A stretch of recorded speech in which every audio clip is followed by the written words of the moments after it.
one of the things that we really, really like is if you interact at all with one of our team members Mhm. and go into any other channel and it recognizes you, it tries to connect you with that same team member. So you now have That's almost smart. more of a one-to-one sort of a hero That's path smart. to be able to deal with that specific person.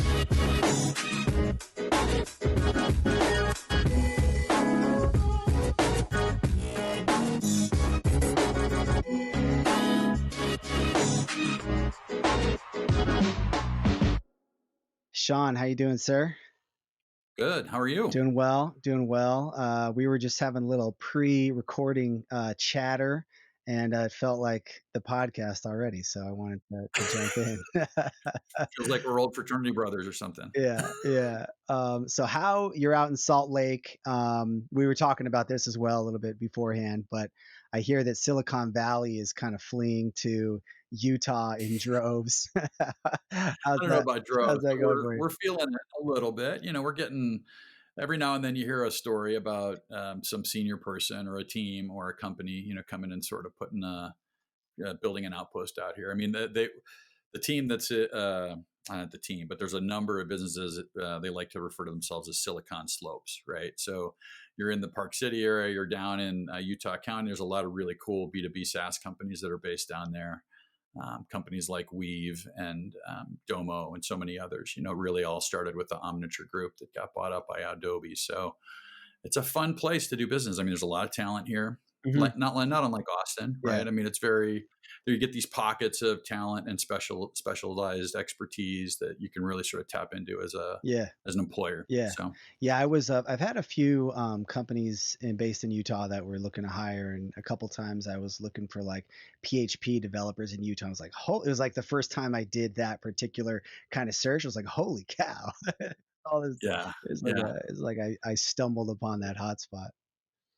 We're a well-kept secret. I mean, for sure. I mean, if you pay attention to those lists of best places to work in the country or best places to do business, even Salt Lake usually pops up on those because, I mean, it's a great work-life balance. There's so much to do outside. If you're a ski bum or you love the outdoors, you love to hike, you love the mountains, it's a great place to be. Yeah, yeah. So KURU Footwear is a direct consumer shoe brand with some Yeah. patented technology to eliminate foot pain. I was actually born with clubfoot, believe it or not. Had a couple of surgeries when Oh, I was a kid, and my feet are mostly fine. I have a couple of cool scars, but so I was, but my feet do get kind of fatigued, I think, faster than normal. So I was kind of yeah. interested in learning a little bit more about, the technology.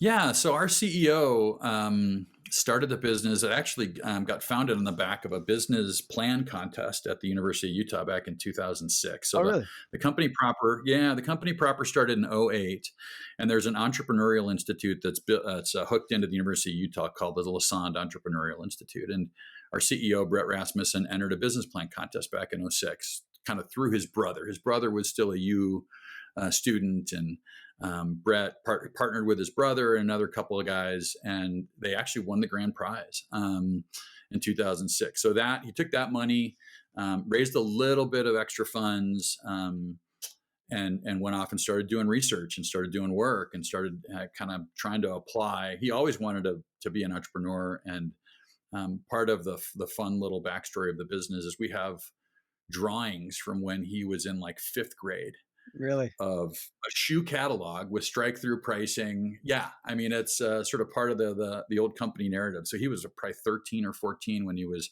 pencil sketches on lined paper, and his mom saved everything. So it's amazing that we have this. And he was into shoes specifically at Yeah, that time as a kid. yeah, no kidding. Yep, shoes, was into shoes. Always been a big sort of a shoe fan. Wanted to start a company. It never really had any intention of building something that would eliminate foot pain, or that even sort of tried to eliminate foot pain. He just wanted to build something that was at this sort of locus of sort of the outdoor lifestyle and the urban that was kind of up and coming at the time in the 2000s. But tried to apply and come up with something that he could patent. He thought the basic thesis of the business was, what do we do if we were to take some of the materials and shapes that you can typically buy in aftermarket inserts and build it directly into the shoe? Like, why do I Right. have to buy a pair of shoes Right. and then go buy $150 pair of orthotic inserts, right? Right. Right. If that makes it more comfortable for people, what if I built it in? And so that if you think about our technology, the way I like to explain it is effectively it's kind of a proprietary patented technology, a very hard sort of thermoplastic that's almost in the shape of like a larger mouth guard, but it goes down into the actual midsole. And so when your heel puts pressure on it, it dynamically reacts and cups the heel. If you think about your foot or anyone's foot, underneath that heel bone, there's about an inch of fat that's called the fat pad. It's nature's way of cushioning your foot. Right Hmm. before we were invented shoes, we were all walking barefoot on this earth, and that was the protection that we always had. And so his big thesis was, what if we just found a way to cradle that and to protect it, and to actually build a shoe that's in the same shape as a foot. Think about, our feet are very round things, and every shoe you buy is flat on the inside, Right. and every piece of ground that we walk on is pretty traditionally flat. Right. Now think about every sport that you know of where a ball comes in contact with something flat. I'm a golfer, so I always use that as an example. You hit a golf ball with a driver, and which loses out, the driver or the golf ball, right? Yeah. Same thing for tennis, same thing for baseball. Every single time a sphere comes in contact with something that's stable and flat, the sphere loses. It deforms, right? It Yeah. decouples. Yeah. And the same thing happens over millions of steps in our lifetime. The fat pad starts to break down, it starts to compress, it gives you less and less protection. Interesting. And so this technology is really designed to just try and cradle and protect your heel. And Okay. we built in other things around as well. So we tend to do a generous forefoot. I'm a guy who wears a 4E in everyone else's shoes, and I can actually fit in some of our mediums pretty comfortably. Nice. So we just give your toes lots of room to sort of spread out and put your body in a position to heal itself. We don't claim that we solve foot pain directly. We just put your body in the right place to be able to do it for yourself. Right. That's super So interesting. it's a cool brand. Yeah. So he launched it in 2008. The original plan was to be super traditional, go through retail, and Lehman Brothers declares bankruptcy. Every retailer and their brother starts pulling orders, and he's staring at a mountain of inventory. He's like, well, what am I going to do? Wow. uh, Wrote his own first website in Drupal. Nice. Started selling, in 2008, 10 orders a week, a month, like whatever he could get his hands on. Yeah. It was a pure liquidation strategy originally, and eventually here we are 12 years later. Obviously, that wasn't the way we wound up. So That's incredible. Yeah, it's like when yeah, it's a great story. those economic shocks hit, it's like some people are crushed by them and some people just figure it out. Yeah, And that's a great story. You mentioned that you started in Drupal. I believe you mentioned you're on Magento now. yeah. I saw a tweet where somebody was launching a feature in Shopify. You're like, wow, you can get stuff live so much faster with Shopify. I was curious, what were some of the factors that went into the platform decision for you, and how do you think about the whole range of platforms that are available these days? Yeah, I only joined the business last October, so a lot of those decisions were made long before I got there. But You didn't want to re-platform it's within the first couple of weeks you were there. that's yeah, and honestly, the narrative of the business growth was we grew really, really rapidly through, let's call it 2017. And at the end of 2017, a couple things had happened internal to the business at that time. One, they made the decision to replatform from Magento 1 to Magento 2. The CEO and the team had I said, hear "Well, that's we're a going to piece give of it a few cake. years. I hear that's a real piece of M2's cake. M2, we want to make sure that it irons the kinks out, right? We're going to give it some chance, give it some time to sort of grow its own legs." And they felt like they'd done that. And the second thing that happened was there was a narrative inside the business that, hey, we've tapped out of this kind of foot pain customer, right? We've spent into the yield curve and we can't spend any more money to grow the business. So we got to sort of almost soft pivot the story. And so what happened was they started to try to think about, they de-emphasized the foot pain message and more emphasized on, hey, Kaylin, if you were free from foot pain, imagine what that would allow you to do, right? Imagine it became more of a sort of a Sell the theoretical sizzle. promise. Sell the sizzle, not the Yeah, the steak. sizzle Yeah. inside of the steak. Yep, Yeah. exactly. Became a more aspirational, almost a lifestyle brand type of a pivot. But Nice. they left behind thousands of pages of content and hundreds of specific articles, landing pages that have been created that targeted the foot pain, right? So as you can imagine, they peaked in 17 revenue wise, and 18 kind of flattened, and they spent more to drive paid media to sort of keep that consistency. And so the site, needed a lot of work, and last year was actually a down year for them. So I came in, and we've been able to really turn it around pretty quickly by just getting back to basics. Yeah. Focusing on, like I keep saying to the team, e-commerce doesn't have to be hard. It's really not rocket science. Like let's get first principles correct. Let's focus on site speed. Let's focus on clarity of message. Let's focus on, we're eliminating friction any place that exists when and where we can. So it's been a good year. Yeah. I mean, certainly COVID didn't hurt, as you know. I mean, it's pushed a lot of folks online, but we were trending in that direction even before it hit. So Yeah. it's been a fun year. I was curious to drill into how COVID has impacted things, but I'm fascinated by what you just said. E-commerce doesn't have to be hard. And what are some of the ways that shows up for you in ways that maybe people assume it does have to be hard? Like, what are some of the decisions or things where there's a scenario, maybe people are overcomplicating things, and you go, let's take a step back and. I'll give you two really good examples, and it's really fun to be the new guy, right? You see things with those new guy eyes. My old boss from years ago used to implore me, please don't lose the new guy eyes. Like you came from the outside of this place, and we need that external sort of point of view about stuff. And the same thing's true here. Like every time we hire someone new, we implore them, like, please, like hang on to that external, challenge everything that we're doing to make sure that we can sort of back that up with reason. I'll just give you two quick examples. One, as I came into the business and started to analyze and learn a little bit more about our customer base and, who was buying and what. So we skew about 2/3 female, about 2/3 40 plus. This business, more than many, I think, is a real challenging one because our customers are just anybody with foot pain. You can be 22 and have foot pain. You can be 22 and develop plantar fasciitis. Like doctors don't really know what causes it. They know they can define it. They can say, oh, it's an inflammation of the plantar fascia and it's the nerve surroundings.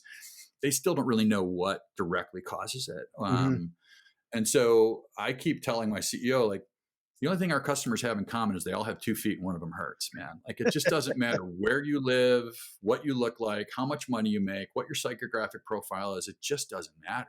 And so it's harder for us to identify those people.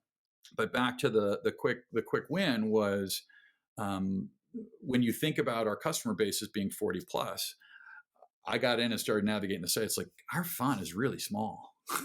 Right. Let's try and, I mean, we increased the font size basically across every transactional page by, I want to say 4 points. Yeah.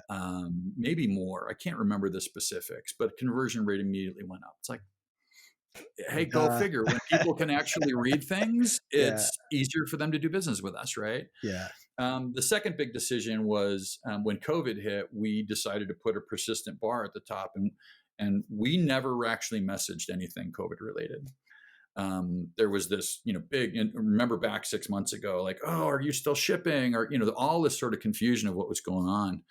And we started the test. We instituted a really quick test. We had 3 or 4 variants, and the simplest variant won. And what that bar now says is free shipping, free returns, free exchanges. And it's persistent on every page that you navigate except for the cart. But that message was somewhere else on the homepage, and it also still lives on our PDP page, kind of buried down in this kind of like iconographic box thing and don't go figure, when you put it top of the site, conversion rate increased like 20+% when we actually executed that test. It's like, nice. You just make it super clear. You got to kind of beat people. My boss loves the analogy I keep saying. We're still not where I'd like us to be in terms of when you land on our site, it should be painfully obvious that we are on a mission to eliminate foot pain. And I joke, like, I want to slap everyone that visits across the face with a wet fish and scream, we eliminate, or we exist to eliminate foot pain. That's what we're on a mission to do.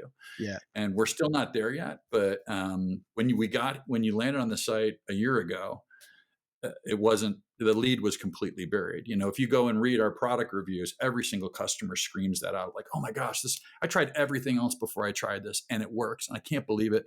Thank heavens I found you. I'll never buy anyone else. Yeah. You get that all the time. But even today, if you land on our site and the homepage, it's not nearly as prevalent as I'd like it to be. Yeah.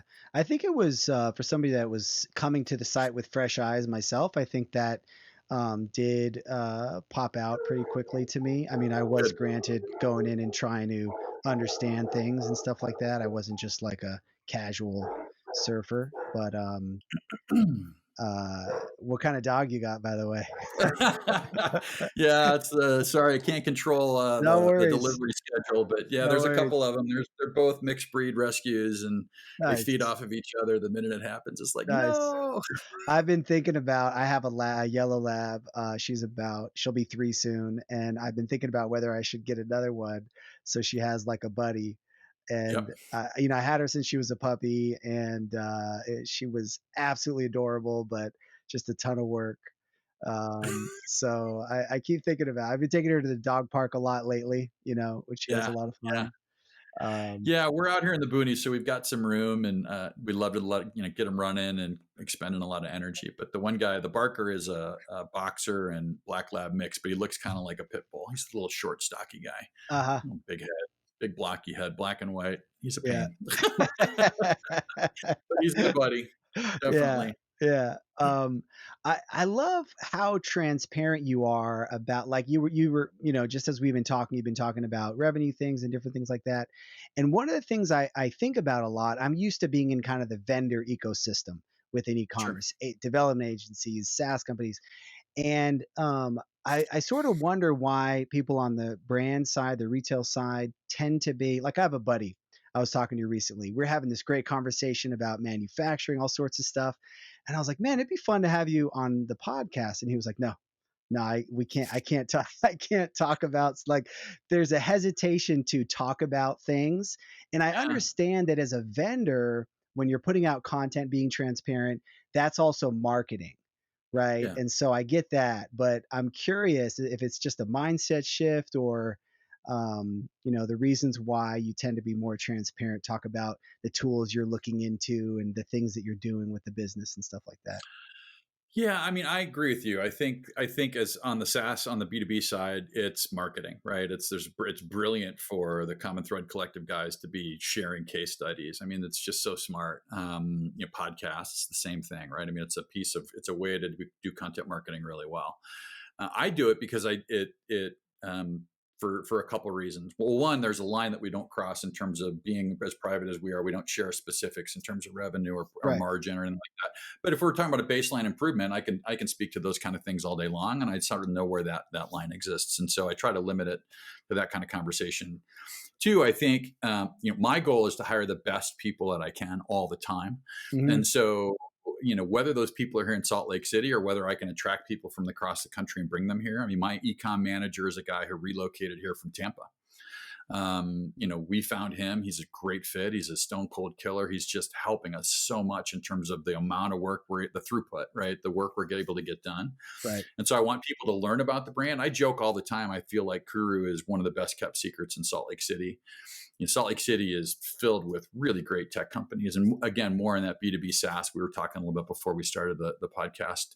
There's a ton of great companies like Domo and Weave and so many others. I mean, there's dozens and dozens of them that are popping up and growing like wildfire in the Salt Lake City area.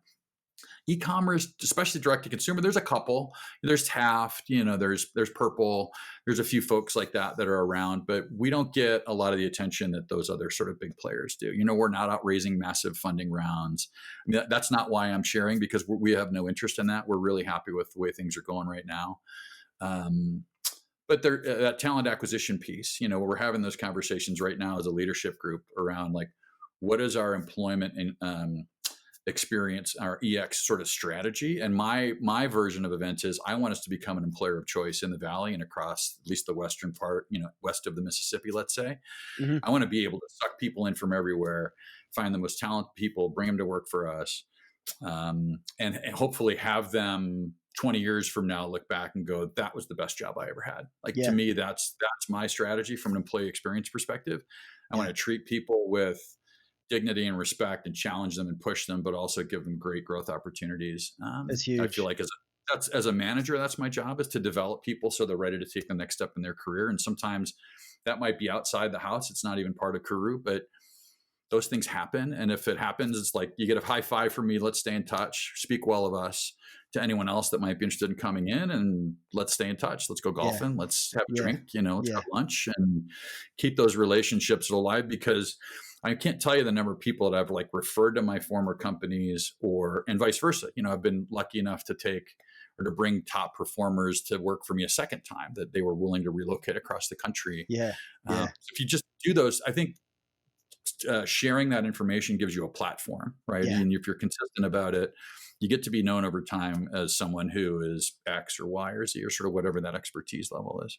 I love that. Yeah, it's interesting. So it's like a lot of times when I ask this question and get feedback, it's like, well, for the vendors, it's marketing, for the merchants, it's not. But it's like recruiting is like everything. Like the talent that you Yeah. have at your company is so huge. And yeah, there's concerns. Oh, competitors might hear what we're doing, da da da da da. But like the value of attracting talent is like it's so huge.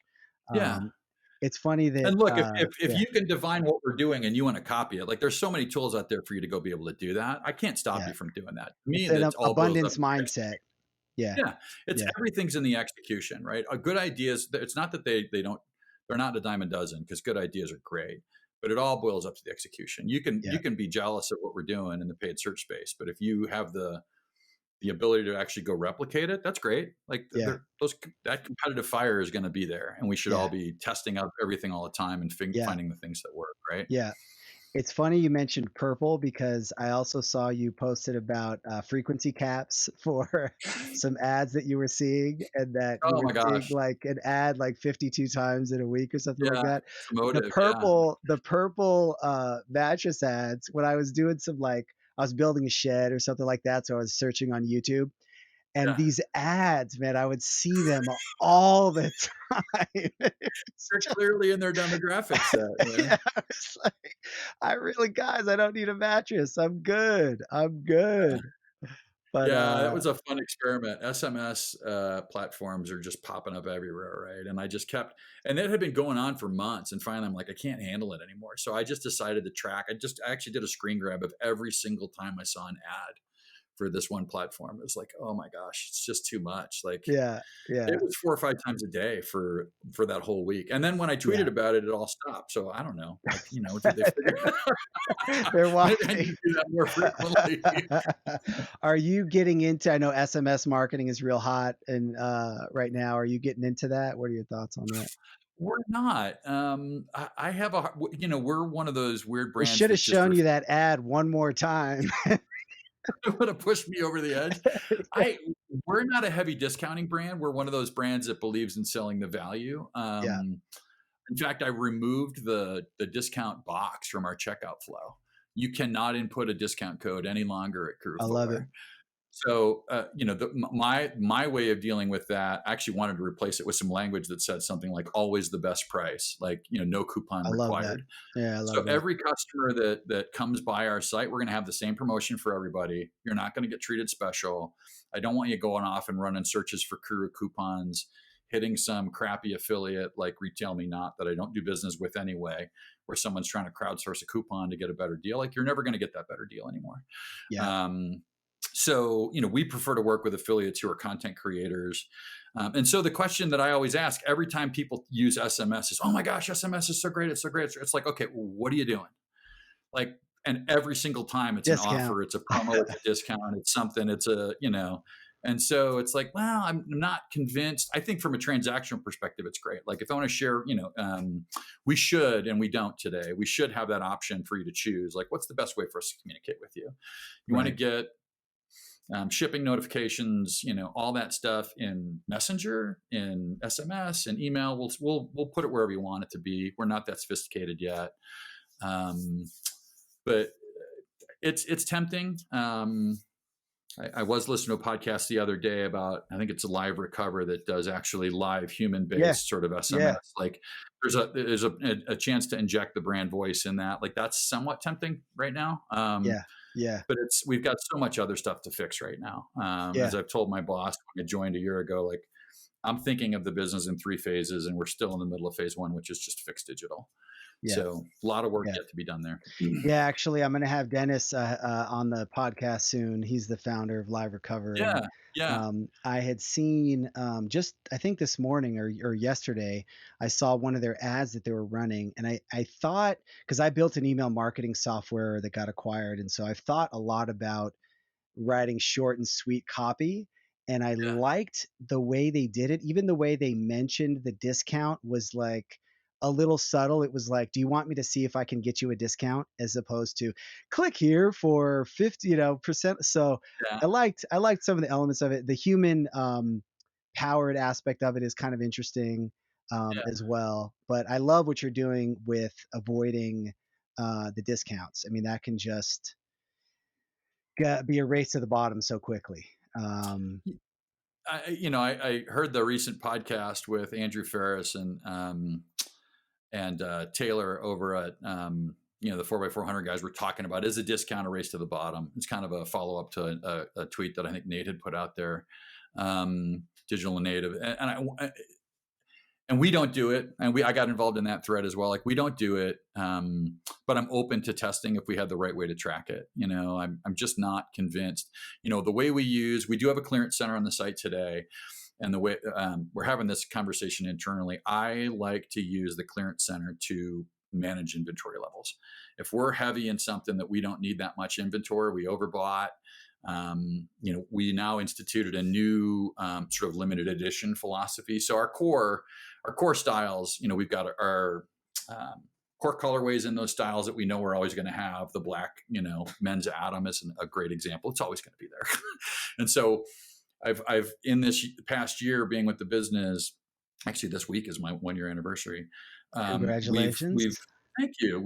We've gotten to this point where we're philosophically aligned on how we want to manage those. We want to manage those core colorways so that they never go out of stock, right? If you hit that website, you should never have a need to use a back in stock notification on those colorways. We should always be having enough inventory to say, oh, we're never going to go out of stock on a size 8 or a 9 or whatever. There's new colors that we're going to introduce that we're labeling limited editions. We're only going to buy them once. And I want us to get in the habit of sort of buying X months worth of inventory. And when that X month time frame hits, if we have stuff left over, we'd put that into clearance to try and move it as quickly as possible so we can move on to the next limited edition color, right? Mm-hmm. So it winds up being sort of a fraction of a fraction of a fraction of the total inventory that's available at a discounted rate. So you always have that sort of entry point for people that are a little bit price sensitive.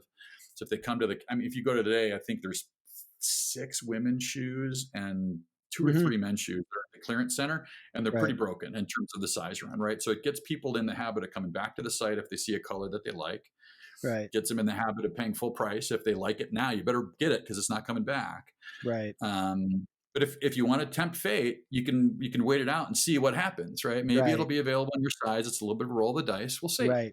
And then it's true scarcity, right? It's not fake scarcity. It's not game playing. Right. It's not games. Yeah. Yeah. But we're having that conversation again. Like, is a time bound structure the right structure, or should it be when we hit a certain break point in terms of the size run breakage, or should it be when a certain number or even left in that SKU total in inventory? It's an interesting internal debate. Hopefully within the next couple of weeks, we can finally align on the right path forward. Right. But I think we went multiple months with nothing in those clearance centers. They were still up the whole time. But the men's in particular, we've got about half as many SKUs in men's as we do in women's anyway.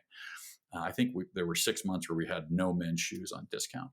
So we tend to use our point system as a means to increase offers. So like Black Friday, Cyber Monday, we're just going to do, I think we've done 3 deals all year this year. For Mother's Day, for Father's Day, we did 3x points, and points are about, I think it's a 5%, you earn 5% cash back in your account, right? So it's 15% during those weekends.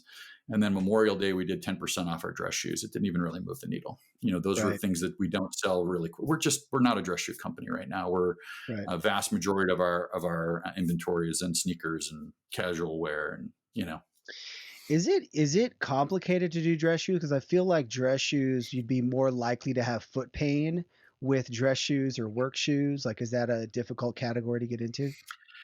It's a more difficult to design something that looks like a traditional dress shoe and has our technology in it. I'll say that. If Right. you go to our site today and look at like our our cap toe or our some of the men's dress shoes in particular, like our chukka, it looks pretty cool. It still looks like a chukka boot. But in the more traditional dress shoes, it's definitely harder for someone like me who's my age and is used to wearing, X or Y or Z brand. It just doesn't, because those are leather built. You get the leather soles. You Yeah. get a fully welted sole. It's just, it looks different because it's more like a sneaker underneath. And so, but that's, there's that whole hybrid category of sort of dress sneakers. Yeah. We launched, if you go to the site today and look up the men's and women's Rome, it's kind of a classic court sneaker, the old Fred Perry look. Those have been around forever in Silicon Valley, right? Like that was the sort of dress shoe du jour with a pair of blue jeans is a pair of white or black or blue or And a gray Patagonia vest. and a Patagonia vest. Exactly right. That's the uniform, right? And so it's not like we're coming. There's definitely a good business for us to be. One of the things that we've talked about historically was kind of owning the closet. We get our customers become really rabid fans of KURU, and they're like, why aren't you launching your technology in this type of shoe or this type of shoe or this type of shoe? And so we've talked for a while around, is the philosophy that we really want to own the closet and sort of offer one of everything, or is the philosophy more about focused concentration on as few SKUs as possible that are really going to help us grow? Yeah. And both of those are viable business strategies. We just have to figure out what the plan is. Yeah. Yeah. When it comes to like inventory forecasting, I remember I was in-house with a brand that was sold supplements and stuff like that. Yeah. And at the time I was trying to figure out how to do inventory forecasting, and it was like surprisingly difficult. I think like NetSuite was the only thing I could find that did it. Is that something, are there good tools for that these days? If there are, I don't know about them yet. And I will say we are in the process of hiring someone to be in a dedicated role that will own that responsibility. So Supply chain manager. I saw that. yeah, we got a senior supply chain manager role that's posted. When I first got here, I was focused on trying to fixing the marketing and fixing some of the e-com issues. And then over the last 4 or 5 months now, I've been part of this weekly meeting where we talk about inventory planning and ordering and forecasting. So we're institutionally or organization, we're much more cross-functional than we were before. And so it's been great to be part of those conversations. And that's where I've been sort of driving this limited edition philosophy and how we want to manage. I'd say we're better than ever before by far. But when COVID, your original question around COVID too, like how are we affected by that? Yeah. Transparently, we we had a great February. It was the best February we'd ever had as a company. And we were on pace to have a really great March, and COVID hit. And I reacted. I take full responsibility. We sort of drew down on spend quite a bit, just like, hey, let's just be cautious. So March was a little bit of a dip, but again, focused on the bottom line instead of the top line growth. April took off like crazy. May was the best month ever for the company. Wow. And then we hit the summertime month where I started to worry, frankly. I always think about inventory as like the road ahead. And the last thing we want to be doing is continuing to push to create demand when we know we're going to run out of road ahead. So we sort of deliberately lifted off on the accelerator a little bit and sort of coasted through the summer months to give us, because it takes us time to get inventory from overseas. Right. It's like 90 to 100 days. It's pretty bad. So June, July, and August, we still had great months, especially when you think about how much we had actually available to sell from an inventory perspective.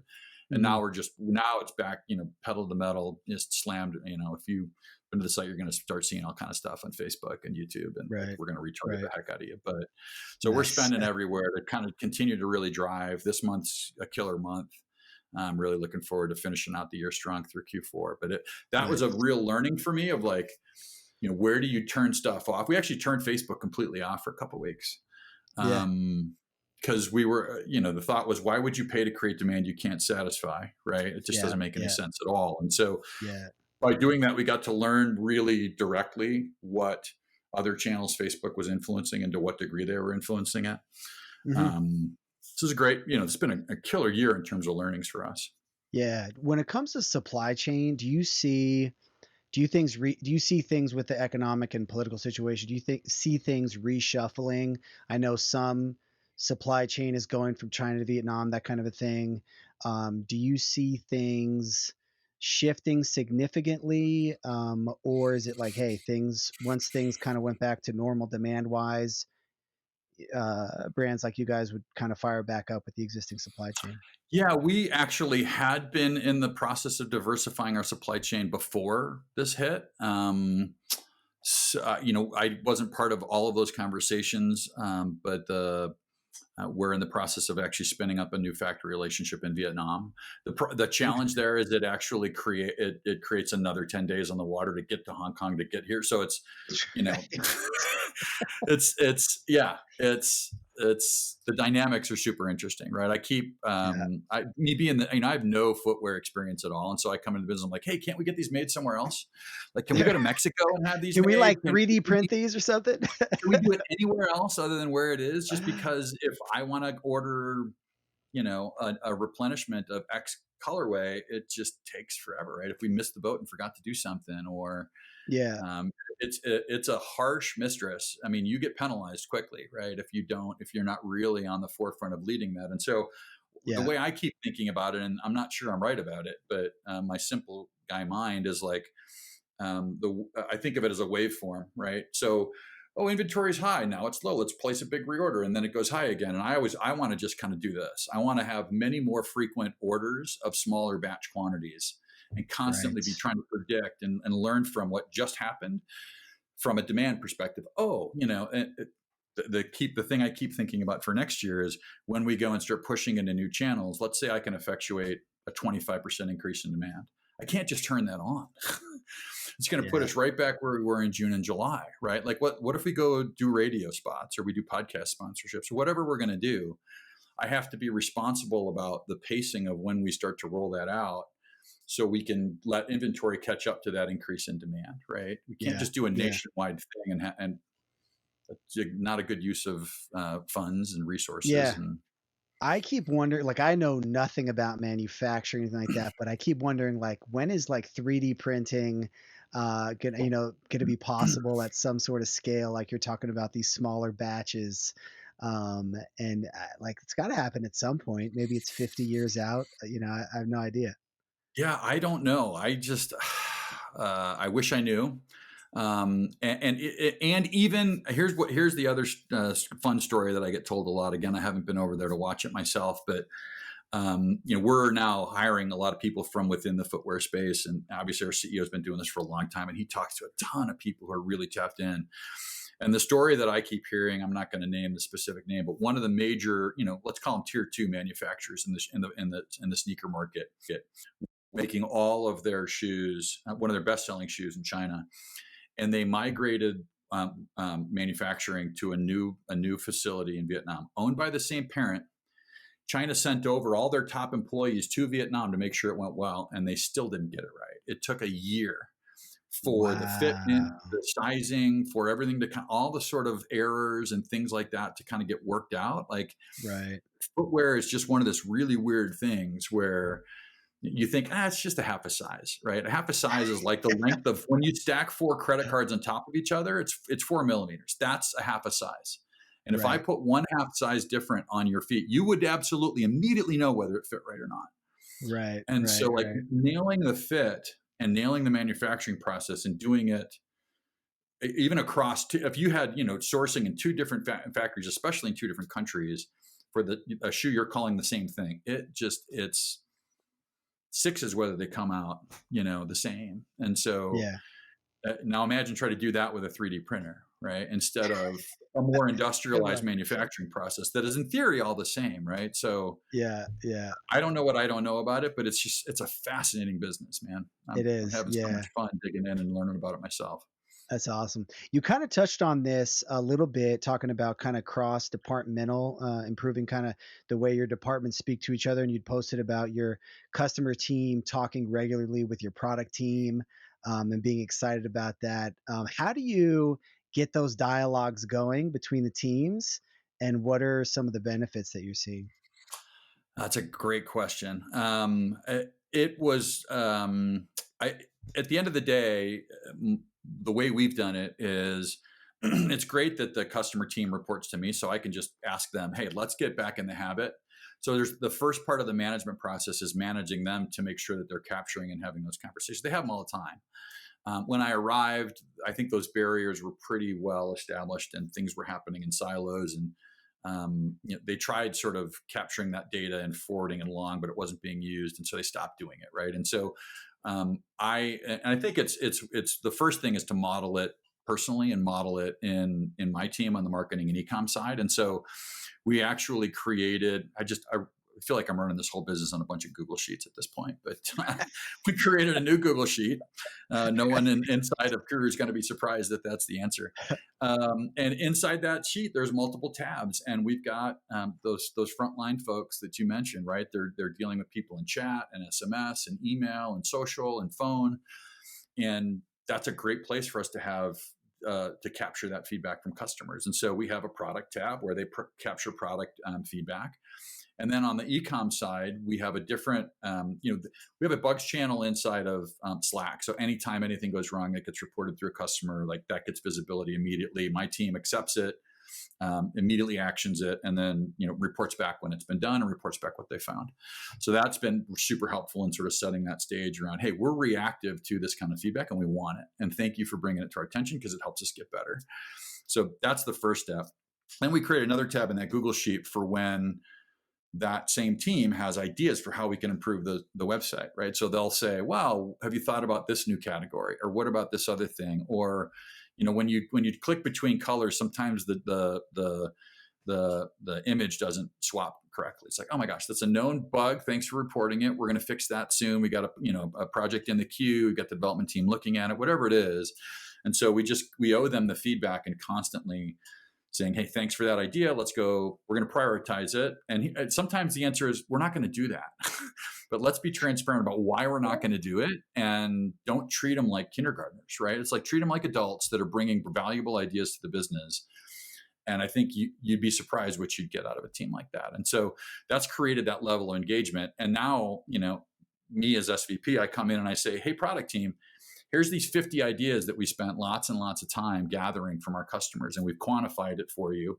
If there's anything we need to make it more actionable from your perspective, let us know. But here you go. Let's have a dialogue about what you guys are planning to do with this information. And they've been really receptive to it, That's cool.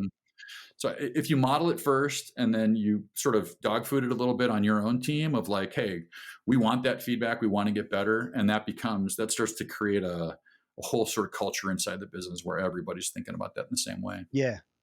When it comes to the live chat, I think you'd mentioned that you were thinking about getting rid of it because it was a performance hog. Yeah, Uh, I did notice the chat button on the site this morning, but it seems like it's a pared it's still down there. version of a chat. Yeah. Yeah, it's funny. We just moved from Zendesk to Gladly and could not be happier. Like it's creating Yeah. efficiencies inside the business that are phenomenal.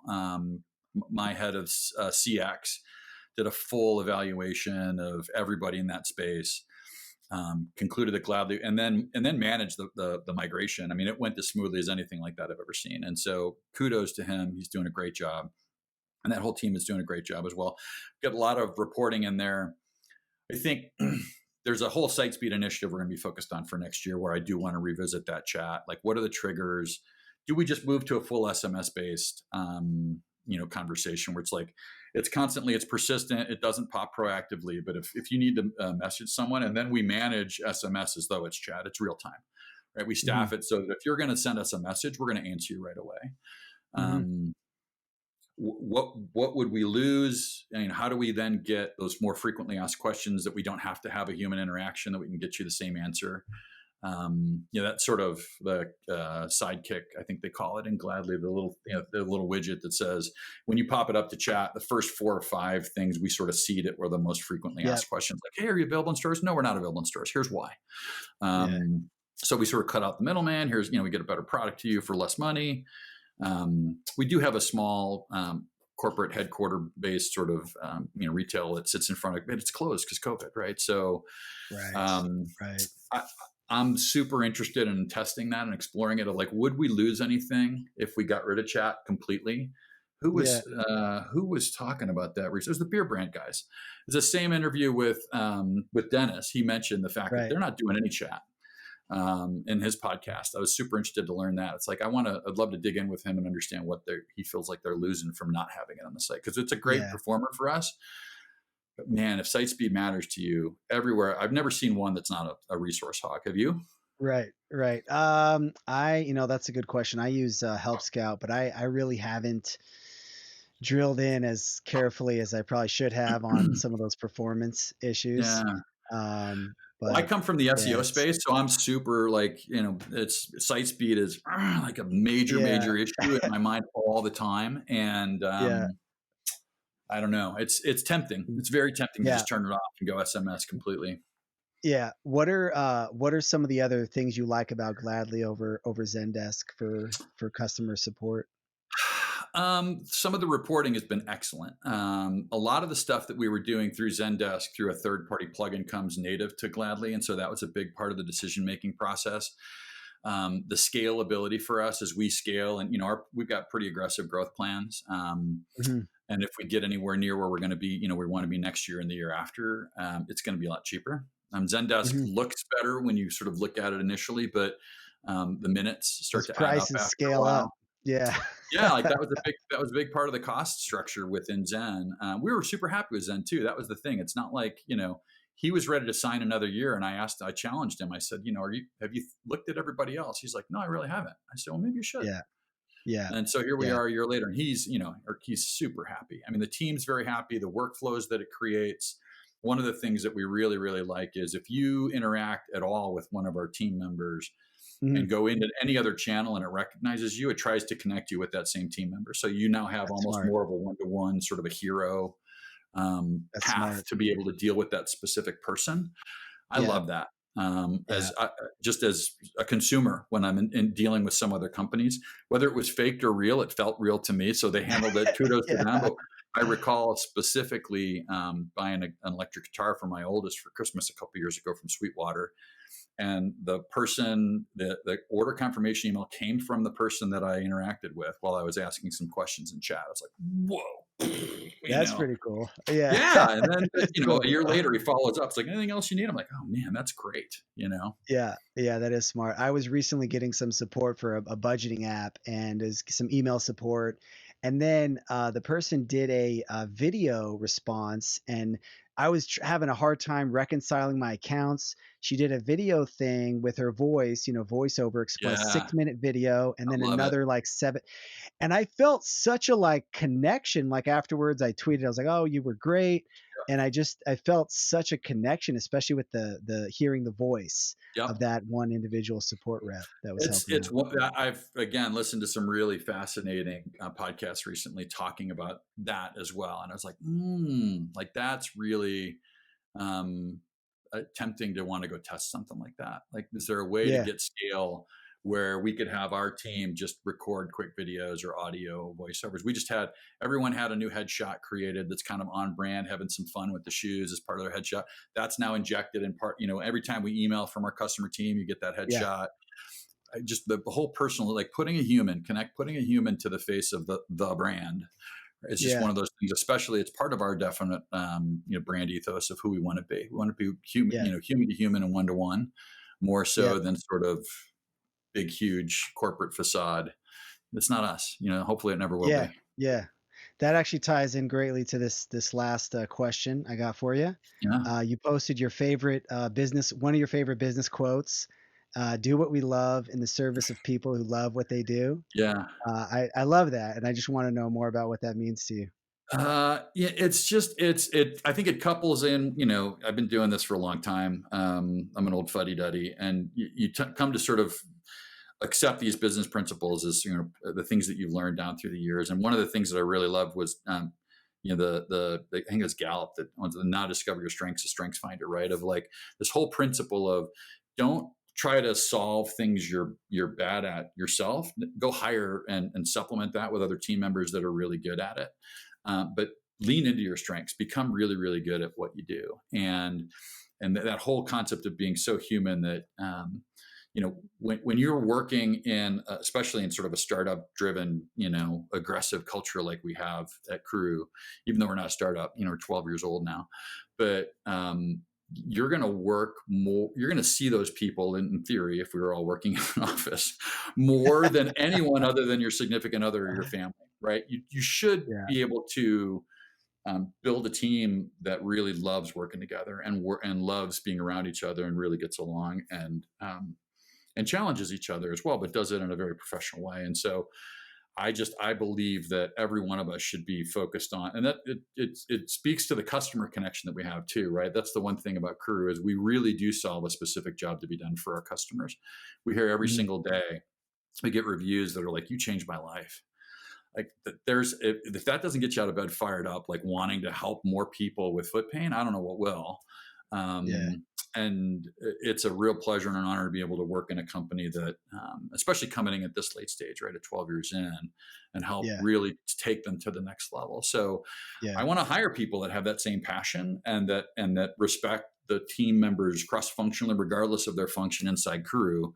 Um, I try to live up to that value, and I want everyone else to think about it when they're going about their daily lives as well. I love it. I love it. Well, it was great having a chat with you. I Yeah. appreciate it.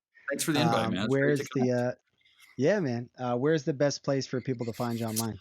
Well, on Twitter at Sean McGinnis, same name, SeanMcGinnis. You can find me on LinkedIn and the same.